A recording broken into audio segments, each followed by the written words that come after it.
12 horas, 1 minuto. Boa tarde. Você que está acompanhando a gente em casa, no trabalho ou pelo Facebook do portal a8se.com. A gente vai atualizar os números agora do coronavírus aqui no estado. Sara Medeiros já trouxe para a gente algumas informações nas manchetes, mas agora ela vai aprofundar e a gente vai conversar um pouco sobre o que tem acontecido aqui em Sergipe e em outros estados. Sara Medeiros, com você. Pois é, Ricardo, como eu havia dito, somente nas últimas 24 horas foram 434 novos casos confirmados aqui no estado de Sergipe e 8 óbitos. A gente faz esse panorama todos os dias, a gente recebe esse boletim que ele é atualizado sempre na noite do dia anterior, ou seja, hoje vai ser atualizado mais um boletim no final da tarde. Provavelmente a gente já vai ultrapassar aí a barreira dos 8.000 casos confirmados da Covid aqui no estado. Lembrando, Ricardo, que na segunda-feira, quando a gente começou a fazer essa avaliação, a gente estava com menos de 7.000 casos. Ou seja, se a gente for ao longo da semana, né, anotando o número de casos que vão surgindo, até essa sexta-feira, provavelmente a gente vai ter aí uma marca aí de pelo menos 1.000 casos novos em uma semana. É uma velocidade muito grande com que o vírus ele está se alastrando aqui no estado de Sergipe. Vamos colocar a tabela para ver esse panorama hoje. Olha só, foram testados 21.439. Foram realizados 21.439 testes. Destes, descartados 13.450.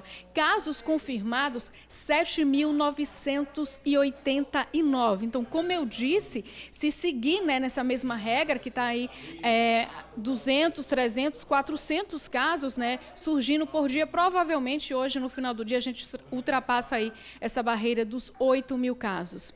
Receberam alta médica, 3.027 pacientes estão em isolamento domiciliar, 4.393 pacientes internados hoje, tanto na rede pública quanto privada, 389 pacientes, destes 145 estão ocupando leitos de UTI e enfermaria, 244 pacientes. A gente também tem o ranking aí, Ricardo, dos municípios que listam aí, que figuram entre os 10 que têm o maior número de casos confirmados. Aracaju aparece em primeiro lugar com 4.582 casos, seguido de Nossa Senhora do Socorro com 655, Itabaiana lá na região Agreste com 360 casos da Covid, depois São Cristóvão com 355, seguido de Barra dos Coqueiros, com 184 casos, Estância, 183, Nossa Senhora da Glória, lá no Alto Sertão, 182 casos, município de Lagarto, na região Centro-Sul, com 167 casos, Itabaianinha, 138 e Simão Dias, com 122 casos. Esses são os municípios, os 10 municípios com o maior número, né, de casos confirmados da Covid. E se a gente der uma olhadinha rápida no mapa, Ricardo, a gente está com todos os municípios, né, em todas as regiões, com casos confirmados. O único município, até o momento, que não registrou nenhum caso foi Pedra Mole. A gente vai ainda conversar sobre Pedra Mole. Agora eu quero falar sobre a taxa de ocupação dos leitos de UTI aqui no estado. A gente vem numa crescente também do número de casos, principalmente, né, de leitos ocupados, né, nos hospitais da rede privada, que no início da semana começou com mais de 100%, né, porque eles disponibilizam um número X de leitos, que nesse caso são 77 leitos, e eles tiveram que ocupar leitos que eram destinados para outras comorbidades, né, porque a gente sabe que as pessoas continuam adoecendo de outras comorbidades, infarto, acidentes também continuam acontecendo, infelizmente. Pois é, deu uma baixa aí nesse índice, né, dos hospitais privados. Agora a gente está com uma taxa de 92,2%, mas se a gente observar, tem um hospital aí, por exemplo, como o São Lucas, que todos os leitos já estão ocupados. No Hospital Primavera, essa taxa aí já ultrapassa também a marca dos 100% de ocupação.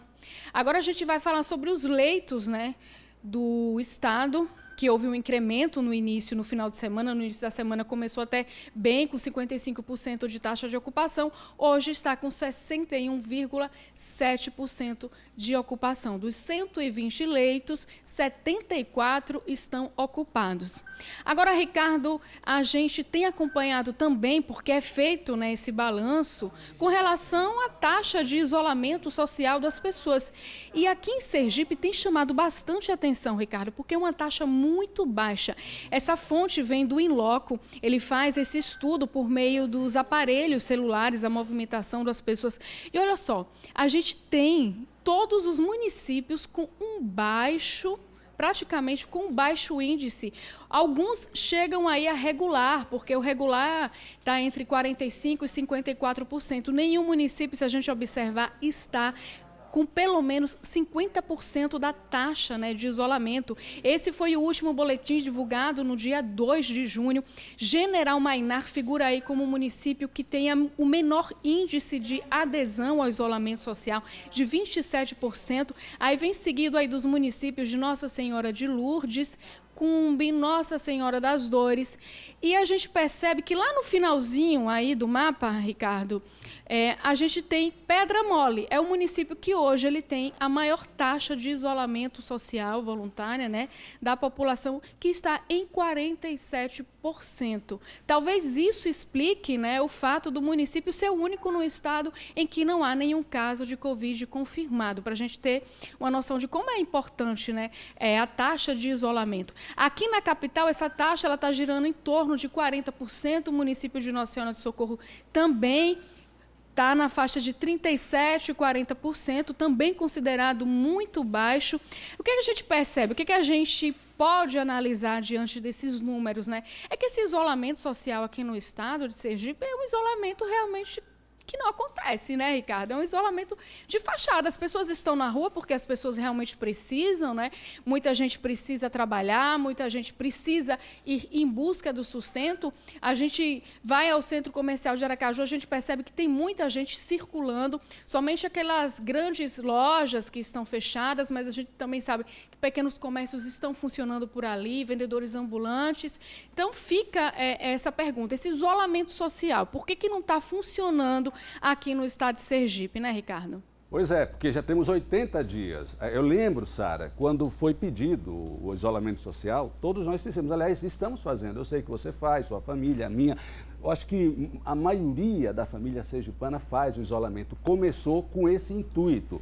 Agora, eu comecei a perceber que não sei se faltou orientação, informação, detalhar o motivo, por que o isolamento social. Já tem 80 dias, não são 40 dias. A quarentena já estamos aí em 80 dias. Por exemplo, a gente vai passar uma reportagem agora. Quero falar com você depois sobre a ocupação dos leitos hospitalares, mas a gente vai mostrar uma notícia agora que quando começamos essa quarentena, há 80 dias exatamente, eu compartilhei um vídeo de um prefeito lá da cidade de Florianópolis, lá no sul do país, onde ele gravou explicando para a população o motivo de fazer o isolamento social. Ele disse, olha, o isolamento não vai impedir de você ser contaminado, não. O isolamento é para achatar a curva dessa proliferação da infecção, para que todo mundo não fique infectado de uma vez só, e a gente prepare os hospitais, contrate equipes, médicos, enfermeiros, pague bem aos profissionais de saúde. A gente vai fazer isso lá no início. Aí ontem, todo mundo divulgou isso, inclusive a Record, e a gente vai divulgar agora. A prefeitura de lá, de Florianópolis, estava comemorando 30 dias sem uma morte. Sara Medeiros, por que eles conseguiram e nós não? O que faltou? O vírus é o mesmo. Vamos ver a reportagem. A calmaria nos terminais já tem data para acabar. O transporte público deve voltar a funcionar em Florianópolis no próximo dia 17. A cidade vai adotar um controle rigoroso para evitar a superlotação. Os ônibus poderão circular com apenas 40% da capacidade. Quem for flagrado sem máscara vai pagar multa de R$ 125. Motoristas e cobradores serão avaliados diariamente. Segundo a Prefeitura, a retomada será possível porque a situação sanitária na cidade está controlada. Até agora foram registradas 7 mortes, a última no dia 4 de maio, um mês atrás. Florianópolis foi uma das primeiras cidades a adotar medidas de isolamento social no dia 17 de março. A suspensão total do transporte coletivo, que não foi adotada em muitas capitais brasileiras, é apontada como um dos principais motivos do achatamento da curva de contágios. Nada disso seria possível se a população não tivesse entendido como era importante investir no melhor ferramenta que a gente tinha, que era o distanciamento social para o momento e para agora também. Se provocarem o aumento do número de casos de Covid-19, os ônibus podem voltar para as garagens. Cada um cuidando das suas mãos, higiene pessoal, assim. Eu acho que dá para voltar e acho que todo mundo vai manter a consciência que já foi mantida, sabe?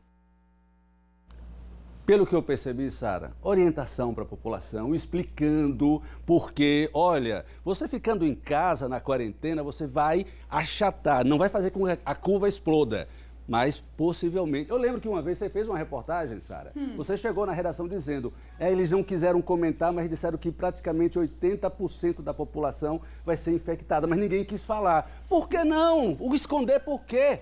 Por que esconder? Não era melhor orientar, fica em casa, porque a gente vai preparar os hospitais, preparar os médicos, os enfermeiros, e aí a curva não vai crescer de uma vez só. É por isso que a gente precisava fazer a quarentena certinho. Só que 80 dias depois, ninguém aguenta ficar em casa, Sara. Pois é, Ricardo, e a gente viu na reportagem, a fala dessa última moça aí foi ela crucial. Se todos fizerem também a sua parte de usar máscara, né, da higiene, tem como voltar e voltar de forma segura. Agora, não dá para ficar prendendo todo mundo em casa, né?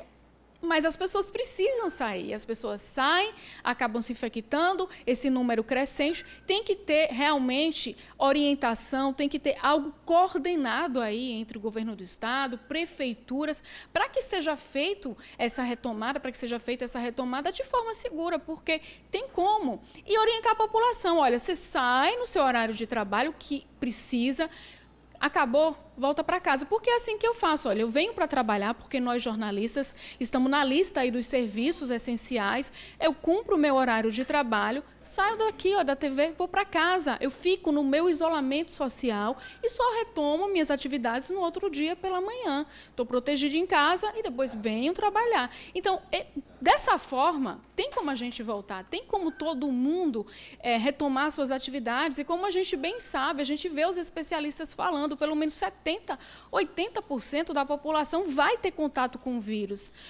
20% desses pode apresentar algum tipo de sintoma, 5% é que vai apresentar a forma mais grave da doença. Por isso que havia essa necessidade de ter esse tempo para que a estrutura de saúde fosse preparada justamente para atender essas pessoas que vão ter o caso mais grave da doença. A gente sabe que a gente está num país que tem dimensões continentais, muita gente, ou seja, é algo que tinha que ter sido feito e estudado com muita calma, porque a gente também teve o exemplo de outros países e aí aqui a gente, teoricamente, né, já teria mais ou menos, né, como proceder, como a gente agir. Ricardo. Falando com você daqui a pouquinho ao vivo.